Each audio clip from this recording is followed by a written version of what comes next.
अमावस्या के दिन प्रदोष काल में, प्रदोष के समय पर, प्रदोष काल में शाम के समय पर जाकर किसी भी नदी, तालाब, बावड़ी, कुआं, कहीं ना कहीं जो आपके पास में हो, वहां पर एक घी का दिया, बत्ती का मुंह दक्षिण की ओर कर कर अवश्य जला कर जाना। सारे पितृदोष समाप्त हो जाएगा, सारा पितृदोष समाप्त। अमावस्या के दिन किसी भी जलाशय के पास में, नदी, तालाब, बावड़ी, कुआं, जो आपके शहर में, आपके गांव में, आपके नगर में हो, वहां जाकर लगा दे। अगर नदी, तालाब, बावड़ी, कुआं नहीं है तो पीपल का वृक्ष हो या बेलपत्री का वृक्ष हो या बट का वृक्ष हो, उसके नीचे लगा दो प्रदोष काल में। पर अमावस्या के दिन लगाएं जरूर। क्यों? क्योंकि अमावस्या के दिन पितृ शाम के समय प्रदोष काल में शंकर भगवान का नाम जाप कर कर नदी, तालाब, बावड़ी पर पानी पीने जाते हैं। वहां से जल का आचमन कर कर पितृ अपने लोक को चले जाते हैं प्रदोष काल के समय पर। इसलिए प्रदोष काल में जलाशय के पास में, बावड़ी, कुआं, नदी, तालाब के किनारे पर दिया लगाया जाता है दक्षिण की ओर मुख कर कर बत्ती का।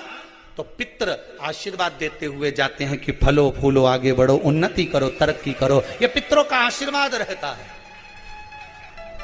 पितरों का वर रहता है। आप देंगे उसको मिलेगा। पितृदोष है, ये आपको कैसे मालूम पड़ेगा?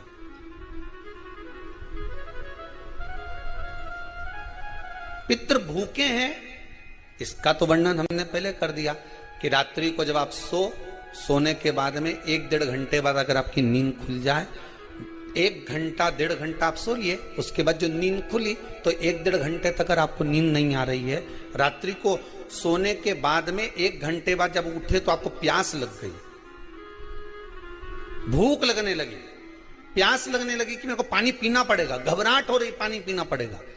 1-1.5 घंटे सोने के बाद अचानक नींद खुले और आपको प्यास लगे, समझ लेना आपके पितृ भूखे हैं और प्यास है।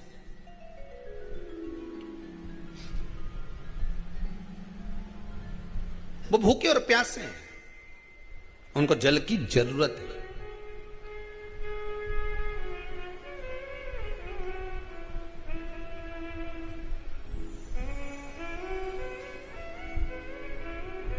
किसी भी नदी में, सरोवर में, कुंड में, बावड़ी में, तालाब में, आप तीर्थ में जाकर जब स्नान करते हैं तो स्नान करने के बाद एक काम का नियम बना लो कि अपने हाथ की अंजलि में जल लेकर अपने पूर्वजों को देना। प्यासे रहते हैं, भाग मांगते हैं।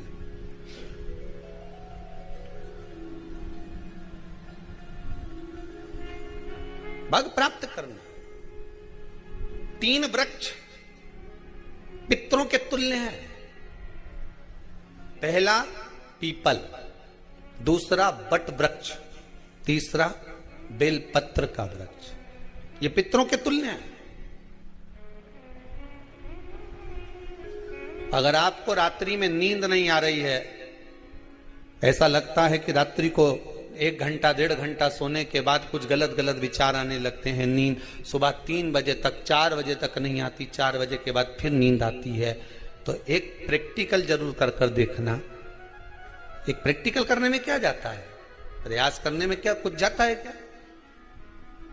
प्रैक्टिकल कर कर देखना कि कहीं सियोर वाला महाराज झूठ तो नहीं बोल रहा, तो प्रैक्टिकल करने में कुछ नहीं जाए। 1 लोटा पानी लो, उसमें थोड़ा सा कच्चा दूध डाल लीजिए, बेलपत्री का पेड़ या पीपल का पेड़ या बट का पेड़, इन पेड़ के नीचे ले जाकर उस दूध को दोपहर में सुबह 10 बजे से लेकर 12 बजे के बीच में ले जाकर चढ़ा दीजिए। रात्रि को फिर ना आपको प्यास लगेगी, ना भूख लगेगी, नींद एक बार लगी तो सुबह ही खुलेगी। प्रैक्टिकल करने में क्या जाता है? पानी डालने में तुम्हारा कुछ जाएगा? अरे बोलो तो सरी, हमें 10 रुपया का दूध जरूर उसमें, और तुम इतनी चतुर हो, इतना सारा दूध थोड़ी डालोगी, तो 2 चिल्ला डालोगे। कहाँ तुम इतना डालने वाली हो है?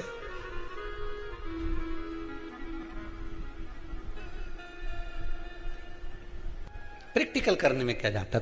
कुछ भी नहीं बिगड़ेगा। ये तो बस जल डालोगे तुम्हारा ही कुछ अच्छा हो सकता है, बाबा की कृपा है।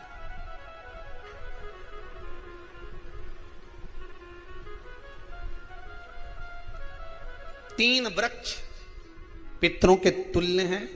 पहला जम के बोलिए पीपल, दूसरा बट वृक्ष, तीसरा बेलपत्री का वृक्ष।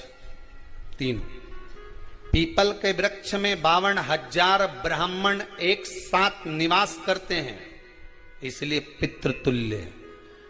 बट वृक्ष ब्रह्मा जी के मस्तक से बना, इसलिए पितृतुल्य है। और बेलपत्री का वृक्ष माता पार्वती जी के अश्रु से बना। जब आंसू गिरे थे माता जगत जननी जगदम्बा पार्वती के, उस समय पर पितृलोक में हलचल उत्पन्न हो गई थी। हमारी नातिन की आंख में आंसू कैसे आ गए? मैनावती की पुत्री है,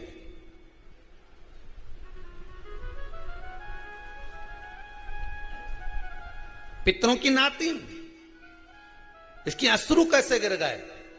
पार्वती जी ने कहा, यह आंसू नहीं, मेरा पुण्य भाग प्रकट करती हूं बेलपत्री के रूप में। तो पितरों ने वर दिया था कि यह बेलपत्री का वृक्ष हमारा आशीर्वाद है, इसके नीचे अगर कोई दीप लगाता है, शिव को स्पर्श कर चढ़ाता है, उसके पितरों की शांति होगी। हम स्वयं उसको आशीर्वाद देने के लिए पधारेंगे। बेलपत्र का वृक्ष पितृतुल्य।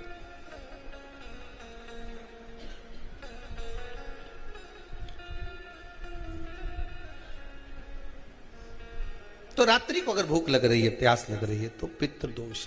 दूसरा पितृदोष का लक्षण बताया, घर में कोई शुभ कार्य ना हो, वंश की वृद्धि ना हो।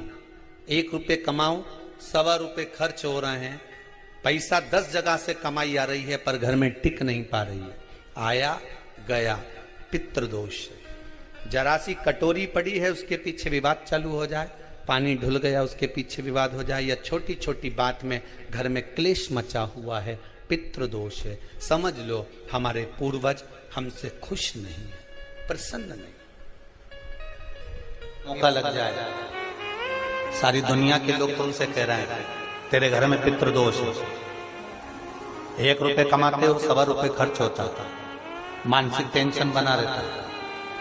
घर में एक व्यक्ति बीमार है, ठीक हुआ, दूसरा बीमार पड़ गया, दूसरा ठीक हुआ, तीसरा बीमार पड़ गया, तीसरा ठीक हुआ, चौथा बीमार पड़ गया। मतलब कहीं ना कहीं पितृ का भाव, पितृदोष का बन रहा है। किसी ने कहा तुमसे कि तेरे यहाँ पितृदोष है, तूने ब्राह्मण को भोजन करा दिया, पिंडदान करा दिया, तर्पण करा दिया, तिलांजलि करा दी, गया जी का श्राद्ध कर दिया, हरिद्वार चली गई, वहां पिंडदान करवा दिया, ब्राह्मण भोज करवा दिया, तिथि पर भोजन करवा दिया, सब कुछ करवा के देते। अब एक काम और करके दे, एक काम और करके देख लो।